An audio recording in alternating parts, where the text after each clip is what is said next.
Boa tarde, bem-vindo ao programa, mais um programa da Causa Operária TV, né, o programa de Índio, né, o programa que vai ao ar toda quarta-feira às 16 horas, né, falando aí, abordando questões sobre a luta pela terra, sobre questões indígenas, né, e sobre questões ambientais. Que eu apresento o programa, sou eu, Renato Farac, né, e o programa de hoje, né, hoje a gente está no nosso programa número 75. No programa de hoje, né, a gente vai colocar aqui, colocou como tema novamente aí a questão dos assassinatos aí de indígenas, né? Mais um indígena aí foi assassinado no município aí de Capitão Poço, né, no estado do Pará, né? Agora em menos de, acho que por volta aí de 15 dias é o segundo indígena, né? Então é importante aqui tá denunciando, além de outras questões, né, bastante importantes aí que estão acontecendo, que aconteceram nessa semana que passou, né? Bom, vamos lá, vamos começar aqui, hoje tem bastante coisa. Bom, antes, começar aqui pela questão da luta pela terra aí, né, dos movimentos sem terra, né, a gente pegou aqui uma linha aqui do programa que discute bastante aqui a questão do diário, né? E nesse tema aqui a gente pegou um exemplo aqui no município de Jardinópolis, né? Onde tem um juiz aí perseguindo, né, famílias aí do MST, famílias de outros movimentos aí que lutam pela terra, né? E eu mostro o papel aí do judiciário apoiando a grilagem de terras, né? Apoiando o latifúndio. Né? Então a gente viu aqui no começo de março aí, né, da semana passada, né, no dia aqui, no começo da semana, né, 100 famílias aí do MST e da União dos Movimentos de Moradia, né, eles ocupam uma área aí da antiga rede ferroviária federal, né, do município aí de Jardinópolis, né, no interior de São Paulo, né, as margens aí da rodovia Anhanguera. Essas 100 famílias estão aí, né, há cerca de ano e pouquinho, ocupam uma área do Estado. Né? Hoje estão aí, essa área ocupada, né, administrada aí pela Secretaria do Patrimônio da União. Então é uma área federal, né, uma área que está nas mãos do Estado, e nesse momento, né, os trabalhadores sem terra aí ocupam, né, essa área aí, reivindicando, mas também como uma área provisória aí para, né, caso saia aí, seja desapropriada outra área. Bom, então, não teria nenhum motivo para despejar, já que é uma área da União, uma área que não está sem utilização, né? Agora, nesse momento, né, tem a utilização para essas 100 famílias que estão produzindo, tirando o seu ganha-pão aí na área. Bom, aí que vem a grilagem, né? Um proprietário, né, um elemento aí que se diz proprietário dessa área, né, um proprietário de um posto de gasolina, né, em Ribeirão Preto, né, que fica, uma cidade importante aí que também fica nessa região, entrou com um pedido aí de reintegração de posse, né, na primeira vara civil, né, do município de Jardinópolis.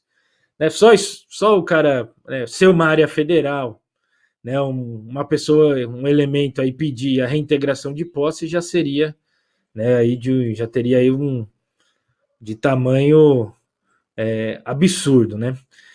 E esse elemento aí que pediu a reintegração de posse, né, conseguiu, né, através uma medida aí cautelar para despejar as famílias, né, feita aí pelo judiciário aí, né, pela primeira vara federal aí de Jacinópolis. Né, mostra, acho que o papel do judiciário, né? No meio da pandemia, sempre é bom reforçar, né, para mostrar a farsa que a direita aí na pandemia fica colocando os argumentos, mas quando é do seu interesse, ela joga as famílias na rua.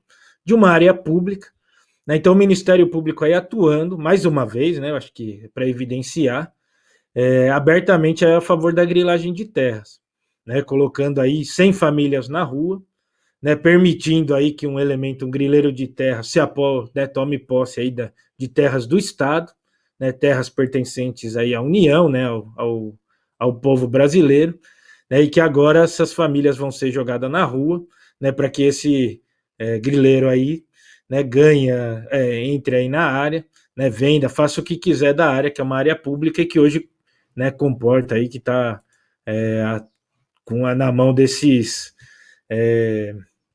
dos trabalhadores sem terra, né? Então é preciso aí denunciar, né? Fazer inclusive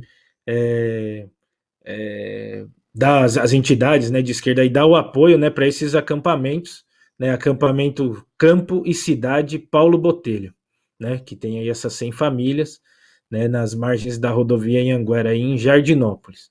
Né, nessa mesma linha, eu acho que também como uma denúncia, né, a Justiça, aí, o Tribunal de Justiça do Mato Grosso, né, autorizou aí nesses dias, alguns dias atrás, né, o despejo aí de 650 famílias, né, entre agricultores e indígenas, né, que eles vivem numa, numa área, né, numa área que chama Gleba Chavantinho, né, no município aí de Porto Alegre do Norte, né, no Mato Grosso, aí na região do Araguaia, né, vivem há mais, acho que é reforçar aqui, vivem há mais de 40 anos nessas terras, né, lógico, eles não têm documento, é até difícil de, né, um indígena, um poceiro, né, que está numa terra aí há muitos anos, né, o cara ter o documento, isso daí não existe. E né, em favor aí dos latifundiários que já vinham ameaçando as famílias, tal, né, uma empresa chamada Agropastoril Vitória do Araguaia, né, fez o pedido aí de reintegração de posse, né, e o desembargador, né, do Tribunal de Justiça do Mato Grosso, né, Rubens de Oliveira Santos Filho, né, deu aí 3 dias para que as famílias saiam, né, 650 famílias de camponeses e indígenas, né, abandonem essa área, né, uma área muito grande, né, diga-se de passagem, né, uma área aí que tem cadê aqui aproximadamente 51 mil hectares, né, são áreas férteis aí, áreas importantes, favoráveis para a produção, né, e essa agropastoril aí, né, essa empresa aí latifundiária, né, já está pedindo o despejo. Outra informação importante, né, que mostra aí as arbitrariedades do judiciário, né, é que muitas dessas famílias, né, nessa briga com os latifundiários aí, né, que vem desde do início aí dos anos 2000, né, até anterior, o próprio INCRA reconheceu, né, a posse das famílias, né, de muitas famílias aí, isso só para ter uma ideia, lá nos tempos de 1987, né, então já tem, né, alguns anos, uns bons anos aí, né, que não teria nem porquê, né, questionar essa posse dada pelo INCRA, né, e o desembargador aí, né, o Rubens de Oliveira Santos Filho, apenas aqui novamente, né, reforça aí o papel do judiciário em apoiar a grilagem de terras, como acho que praticamente todos os programas aqui, a gente mostra as arbitrariedades aí do judiciário, né, as arbitrariedades aí dos juízes, né, do Ministério Público e tal, em relação aí aos despejos, né, das famílias, né, em relação aí a todos esses ataques, né, que estão acontecendo aí contra né, a luta pela terra, contra, né, as terras indígenas, os assentamentos. Então a gente separou esses dois casos aqui, são casos que deram uma repercussão aí razoável na imprensa, né, e casos importantes aí, né, umas centenas, né, dezenas aí, centenas de famílias em uma área, e mostra aí como o judiciário apoia a grilagem, né, e como o judiciário aí que joga as famílias no meio aí talvez não, no pior momento da pandemia aí que se começou aí os primeiros registros do coronavírus. Bom, outro tema aqui importante. Outro tema importante aqui para que a gente selecionou bom, é sobre o agravamento aí da mineração dentro das terras indígenas, né?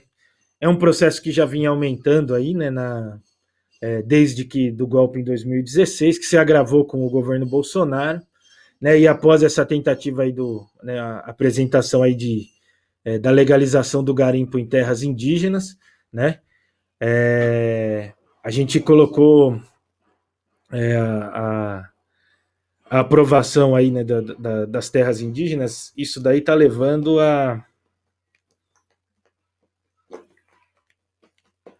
não consigo. Está levando aí a um aumento dos conflitos, né? Nessa segunda-feira, né, a associação Hutucara Yanomami, né, eles fizeram aí uma carta, né, denunciando o ataque de garimpeiros, né, incentivados aí pelas mineradoras, tal, contra os indígenas Yanomami, né, na comunidade Elepe, né, na região do rio Uraricoera, né, no estado de Roraima, né. Então já vem essas ameaças, né, a gente vem aparecendo bastante aí, e a denúncia mostra aqui que um grupo aí de garimpeiros, né, entrou dentro da terra indígena aí no dia 25 de fevereiro, né, dentro da comunidade aí da, né, Elepe, que a gente acabou de citar, né, e começaram a atirar aí contra os indígenas, né.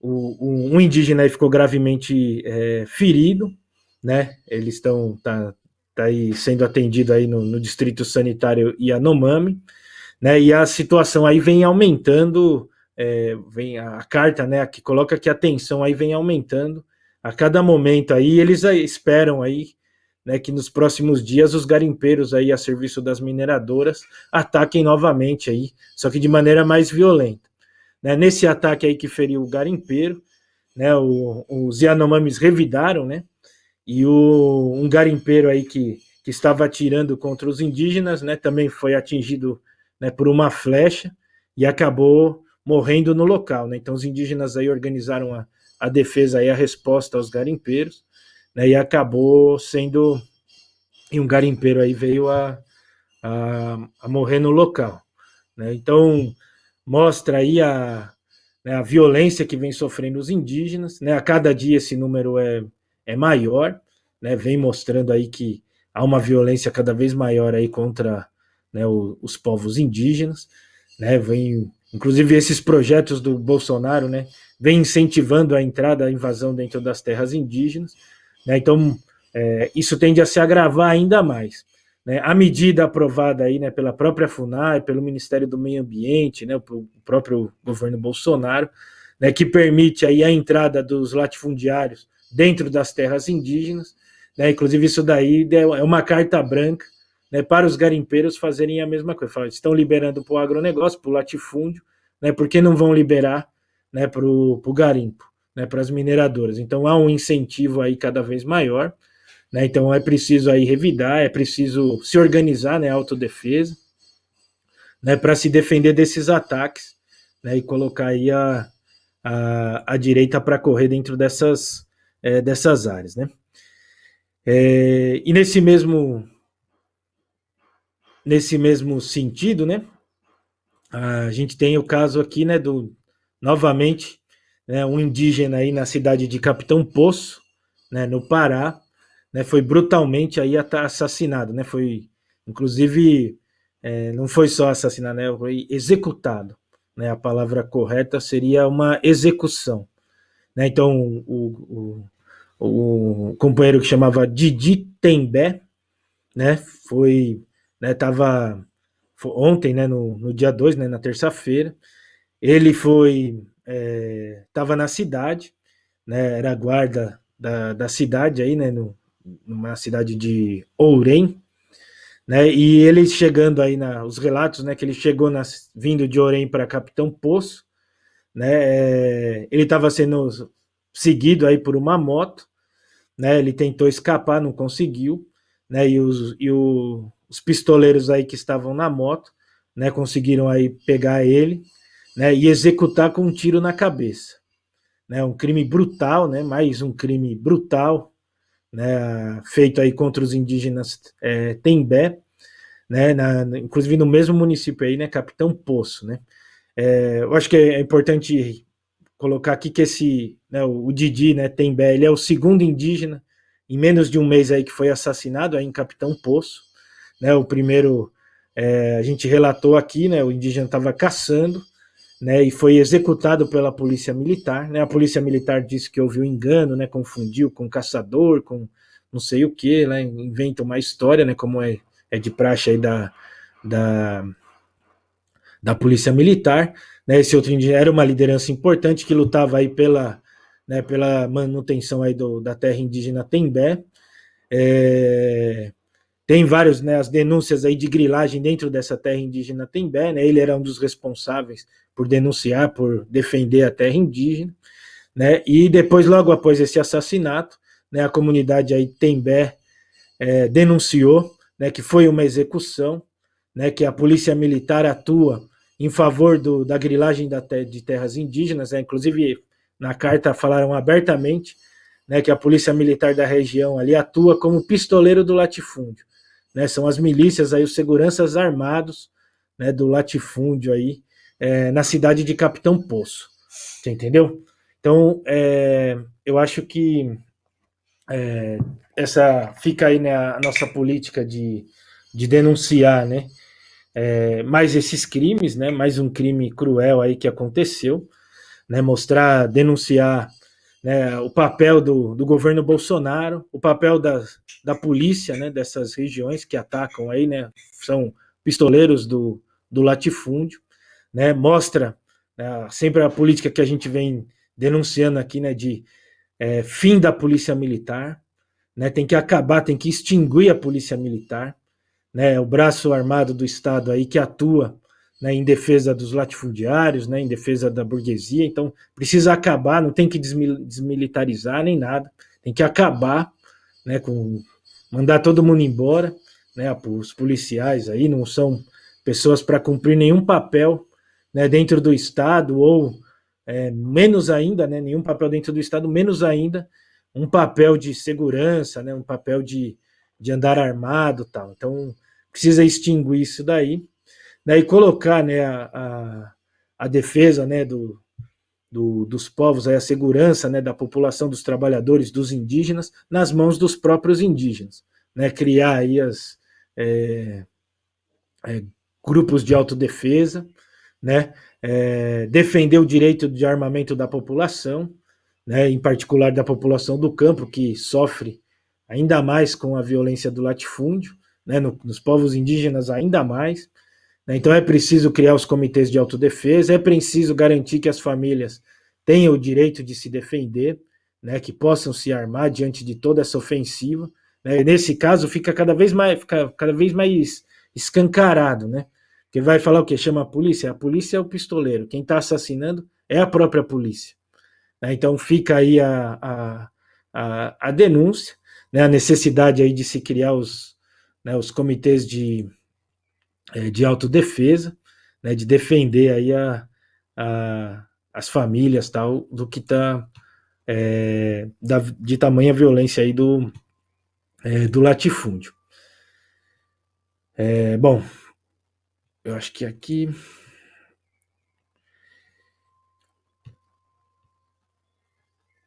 bom, seguindo aqui o nosso tema, entrar um pouco aqui as denúncias aí que vem surgindo, né, do crime da Vale do Rio Doce aí na questão das barragens, né?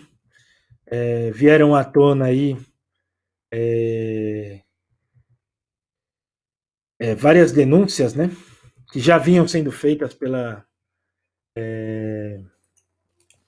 população atingida, né, pelos trabalhadores, né, pelas comunidades tradicionais, pescadores, né, que foram afetados aí pelos desastres aí de Brumadinho, né, e o desastre de ai, me fugiu o nome aqui, da barragem de Fundão, né, da mineradora Samarco, né, que a Vale, né, e a BHP Billiton, né, no distrito em Mariana, né, também em Minas Gerais, vieram várias denúncias aí para reforçar o que a população estava denunciando.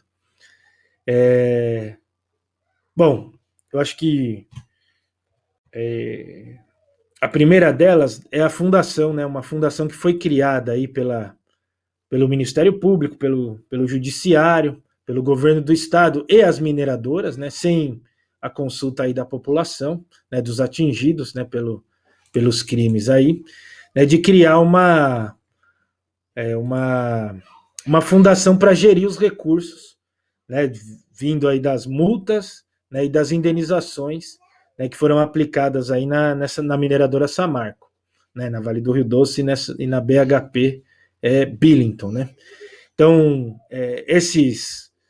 todo esse dinheiro, né, esse montante de recursos iam ser gerenciados pela Renova, né, essa fundação Renova, né, do crime aí do rompimento da barragem aí de Fundão, né, que matou aí dezenas de trabalhadores, de pessoas, né, matou, inclusive, matou um dos principais rios do país, né, que é o Rio Doce, né, um dos rios mais importantes aí do país,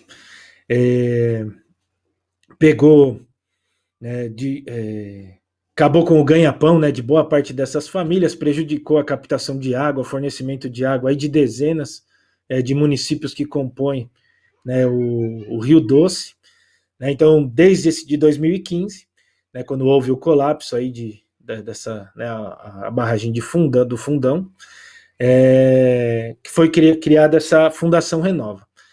Como a gente disse aqui, né, e as próprias famílias vêm denunciando, a Fundação Renova criou uma série de empecilhos, né, para as indenizações e para a aplicação dos recursos, né, das multas aí, das indenizações.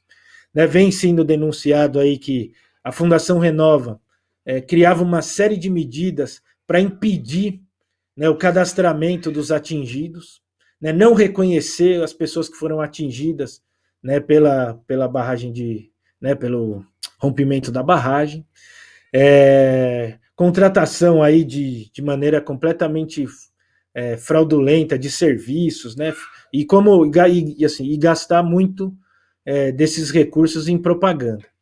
Né, inclusive a denúncia que, inclusive, é uma das mais graves, é que após o rompimento aí da barragem de Fundão, né, a própria Fundação Renova foi obrigada a contratar uma consultoria externa, né, para avaliar a contaminação, né, dos rejeitos aí, né, a lama tóxica, né, que se criou ali na região, né, por causa da mineração, né, na saúde das famílias que vivem nas cidades, né, não é nem que foram atingidas diretamente pela barragem, pelo rompimento da barragem, pessoas que vivem na cidade, né, porque no período mais seco, né, tem aí a poeira, né, da lama, né, tudo isso daí, né, as ruas de terra e tal, né, e esse relatório aí mostrou,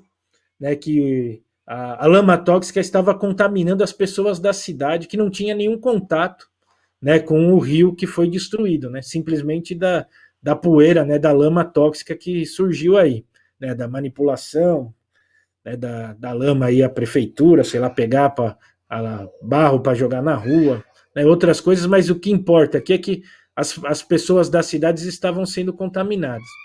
Né, e o escândalo desse caso é que foi a própria Fundação Renova que deveria, né, ser responsável pela aplicação dos recursos, né, pelo menos em teoria, né, que deveria aplicar o dinheiro, no estudo do impacto né, do rompimento da barragem, né, ocultou esse estudo para não ter que indenizar a população da cidade que estava sendo contaminada pela lama tóxica. Né? Então, eu acho que esse é o primeiro, um histórico, né, uma primeira avaliação aí dessa Fundação Renova. Então, essa Fundação Renova é controlada diretamente pelas mineradoras, que é uma coisa completamente confusa, né? Os criminosos ficam com o gerenciamento dos recursos aí de indenização. Né? Então, um negócio muito... era de se esperar, né? Mas mostra o tamanho do que foi colocado, né? E acho que para ter uma ideia aqui, os valores, né? A Fundação Renova aí, até o período aí, desde a sua fundação até o período, né, que é previsto aí de encerrar os trabalhos, ela vai gerenciar aí por volta de 12 bilhões. Né? Então, um orçamento gigantesco aí, né, que é disputado aí, né, centavo por centavo pelas mineradoras. Né? E inclusive serve para fazer propaganda das mineradoras, né, que estão recuperando toda uma papagaiada aí que tem que acabar. Né? E mostra aí o tamanho da patifaria que é essa Fundação Renova. E uma coisa bem interessante, né, que apareceu, né? Uma advogada, né, que é né, o portal aí de notícias, né, de estudos aí chama Agência Pública, né? Publicou aí uma matéria no seu site, né, no seu portal da internet, muito interessante, né? É importante dar uma lida, que eles tiveram acesso aí, quem puder, né, dar uma lida, tal, que é bem interessante essa publicação. Né? A gravação de uma reunião, né, que ocorreu aí no dia 21 de janeiro, né, de 2021, então há pouco tempo. Né? E a advogada, né, da Fundação Renova, né, chama Viviane Aguiar, né? Ela, no meio da reunião, ela ameaça e intimida as famílias, né, os atingidos, né, que foram que foram atingidos, né? Então elas ameaçam abertamente, né, as famílias, né, nessa reunião. Uma reunião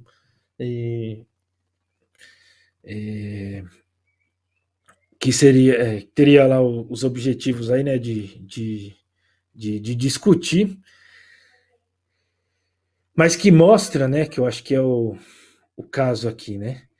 O que mostra que inclusive a Fundação Renova aí, né, está sendo abertamente aí utilizada, né, para acabar, né, para intimidar as famílias, né, para perseguir e impedir, né, que as famílias tenham acesso a esse recurso.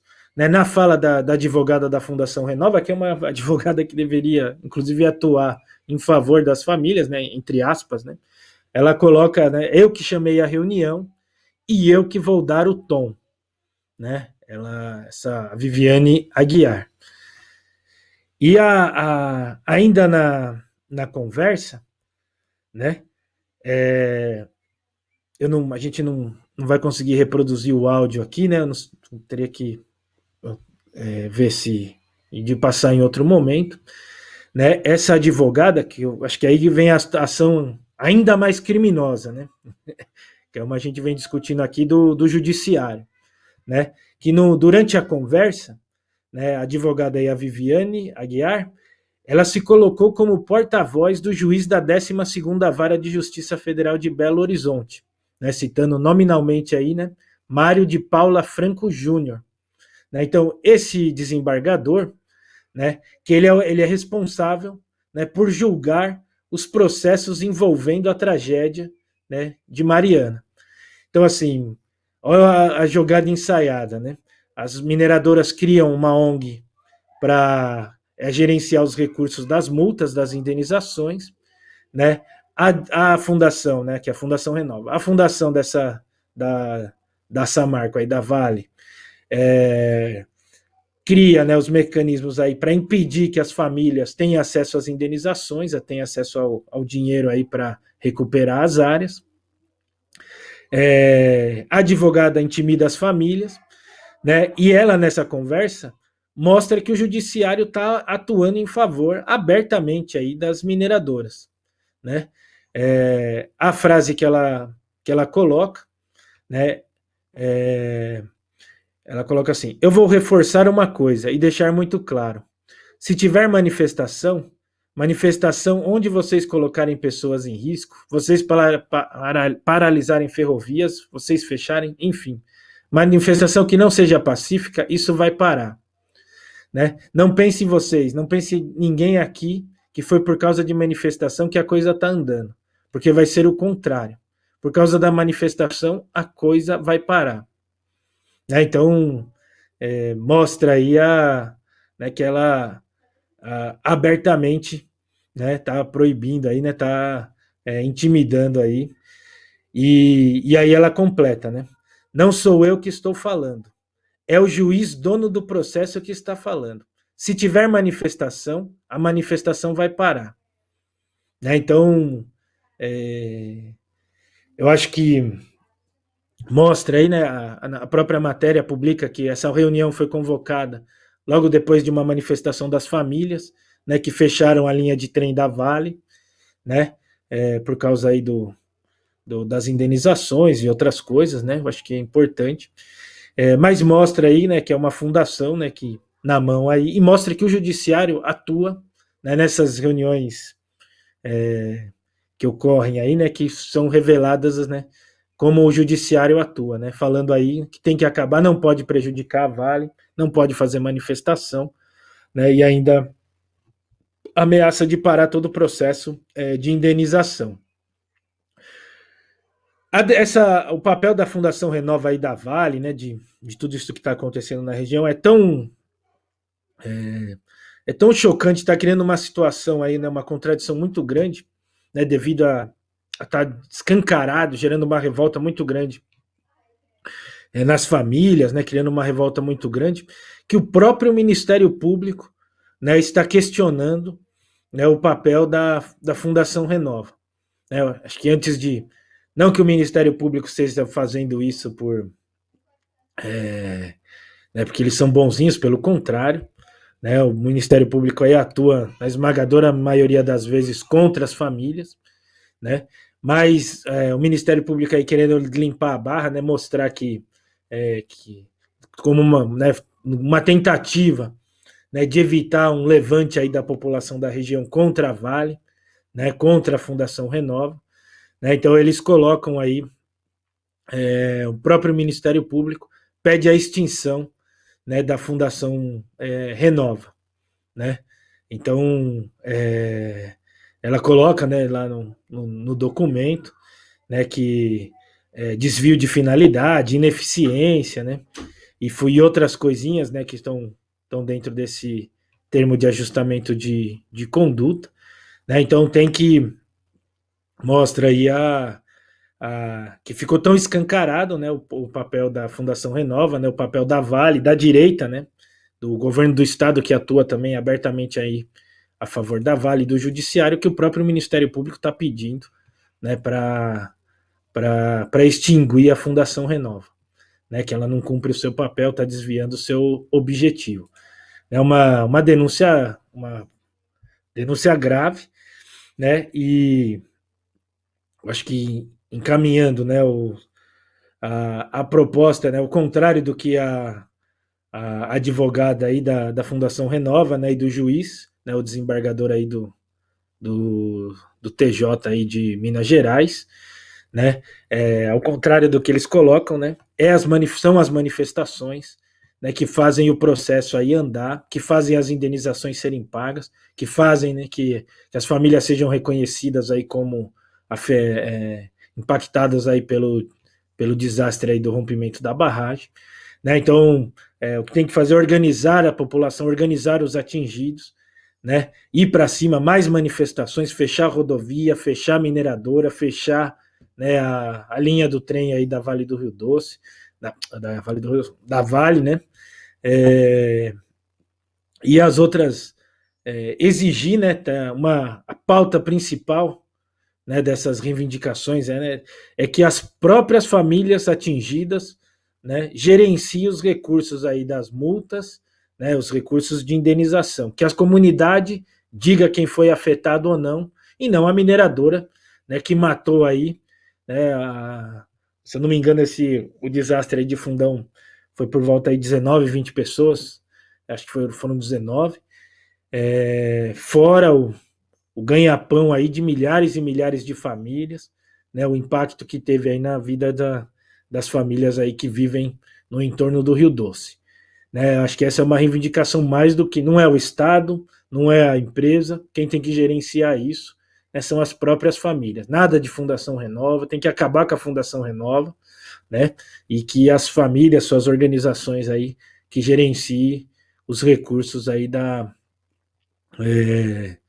né, das multas, dos termos de ajustamento de conduta, das indenizações, né, do dinheiro aí de recuperação das áreas.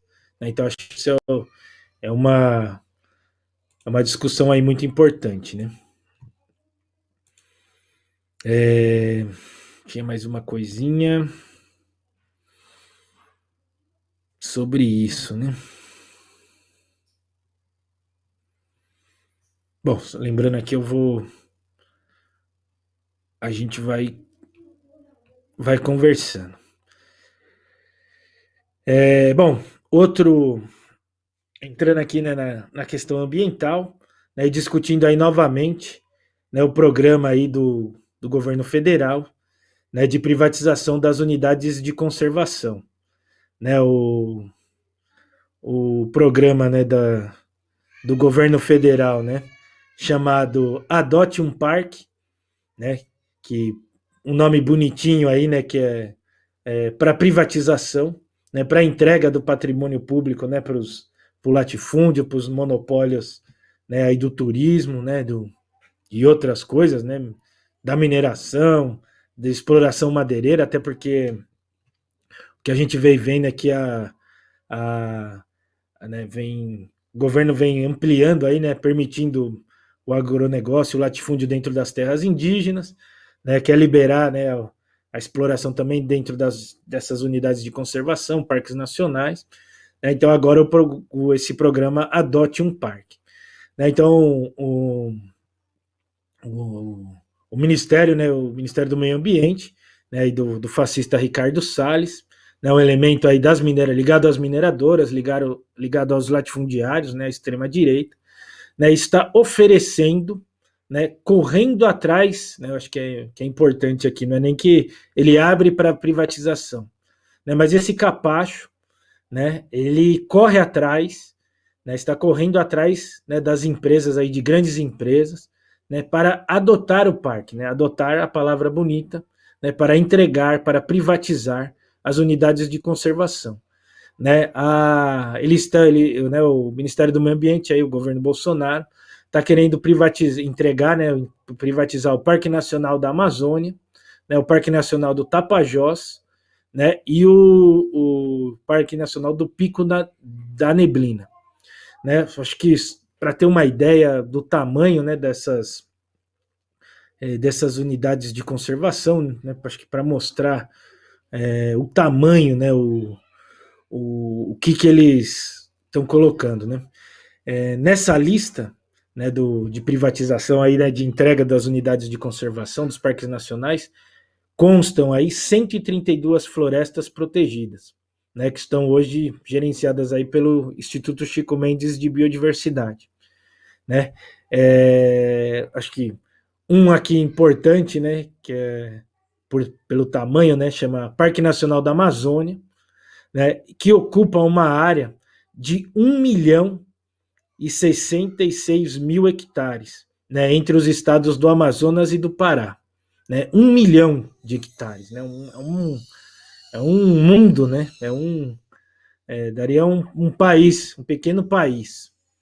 Né, Outro que está na lista aí que o governo está correndo atrás para privatizar, que ainda é maior que esse daí, né, é o Parque Nacional Montanhas do Tumucumaque, né, no estado do Amapá, né, faz fronteira aí, né, com esse parque faz fronteira com a Guiana Francesa, né, e o Suriname, que tem 3 milhões e 865 mil hectares.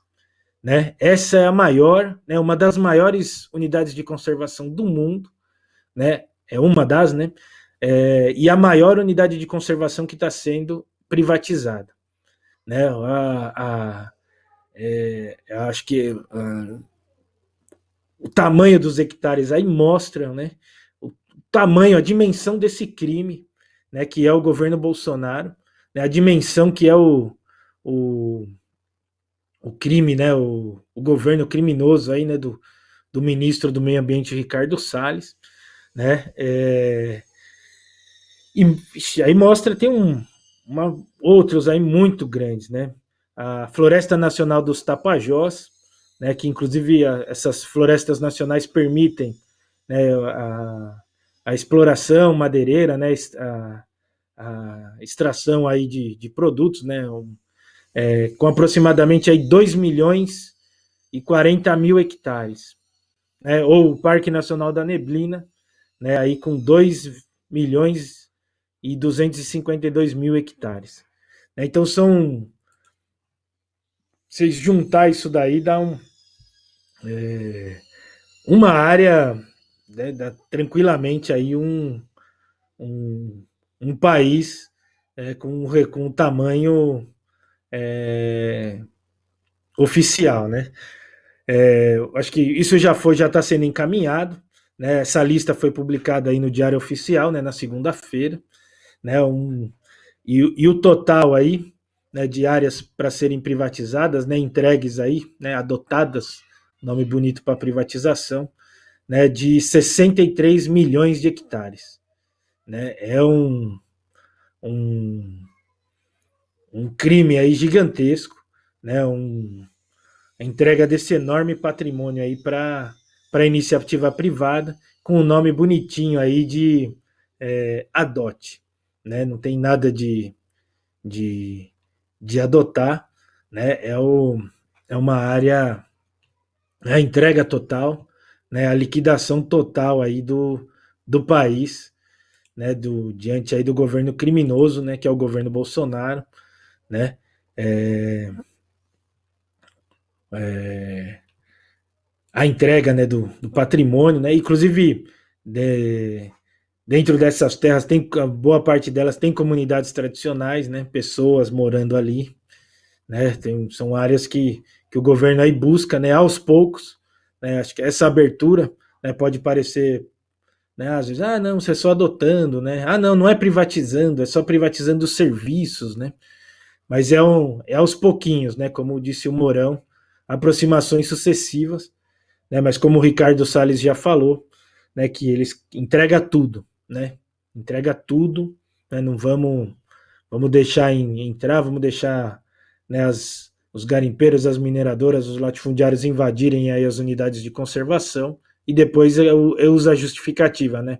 Já tem a exploração, então não porque não, então é só legalizar, né? Então mais uma atitude aí do governo Bolsonaro, né, que precisa ser denunciado, né, e mostra aí que não dá para conviver com o governo, né, eu acho que é o principal, e que tem que derrubar o governo Bolsonaro. Né, fica evidente aí que não tem como conviver, não há como se manter aí junto com o governo Bolsonaro, né, não tem como controlar ele, né, e eu acho que sempre para reforçar aqui, né, esse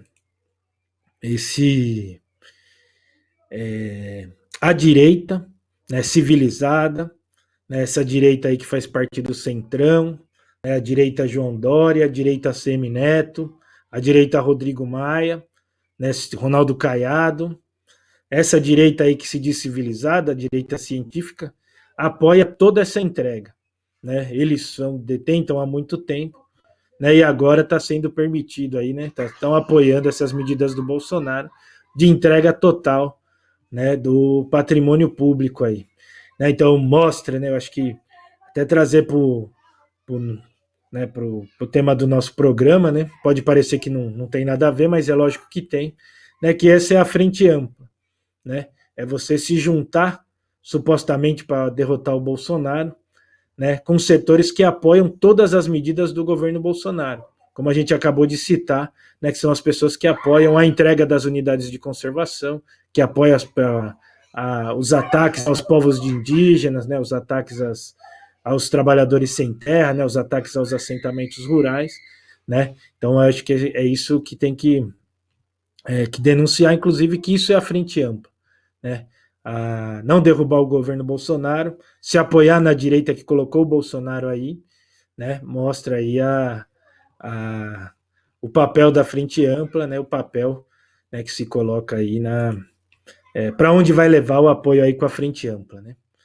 Vai levar aí a entrega total, né? Inclusive, a gente pode até dizer aqui que a manutenção do governo Bolsonaro, né? Que essas briguinhas, né, essa suposta oposição, são coisas pontuais para negociar cargos, né, recursos, tal, como a gente viu aí nas eleições na Câmara e no Senado. Bom, companheiros, eu acho que esse era o tema aqui que a gente tinha selecionado, né? Pedir, né, para os companheiros curtirem e compartilharem o nosso vídeo, né? Compartilhar aí nas redes sociais, né, nos grupos de Zap e tal, né? Para o programa ficar mais conhecido, para a causa operária ficar mais conhecida, né, as análises, né, do Partido da Causa Operária, né? Influenciarem mais gente, né? Acho que esse é o primeiro ponto. O segundo é pedir para os companheiros, né, contribuírem, né, com a Causa Operária TV, né, se tornando membro do canal, né, tem um botãozinho, né, aí, inscreva-se, né, ou você também pode entrar, né, na página inicial da Causa Operária TV, né, no YouTube, né, que lá tem como se tornar membro, né, você se torna membro de maneira constante, tem várias contribuições e tal, então é importante aí para estar mantendo uma imprensa independente, né, uma imprensa que faz análise aí do ponto de vista dos trabalhadores, uma análise marxista da situação, né, sem enrolação, direto ao ponto, né, uma imprensa que seja financiada, né, pelos seus apoiadores, pelo seu próprio público, pelos trabalhadores, né. Então, eu acho que esse é a importância aí de uma imprensa independente. Então, agradecer aos companheiros, né, que estão vendo aqui o programa, o companheiro Binho, o companheiro Tommy Lee, Verga, companheira Angelina. Então, pedir aí para os companheiros, agradecer aos companheiros, né, agradecer a quem vai assistir ao programa, né, e não perder aí, né, o programa de Índio, o programa da Causa Operária TV, que aborda as questões de luta pela terra, questões indígenas, questões sobre o meio ambiente. Vai ao ar toda quarta-feira, às 16 horas, né, aqui na Causa Operária TV. Continuem na programação, né, na sequência aí o Jornal das 5, né, e ao vivo, né, então continuem na programação da Causa Operária TV e até a próxima quarta-feira.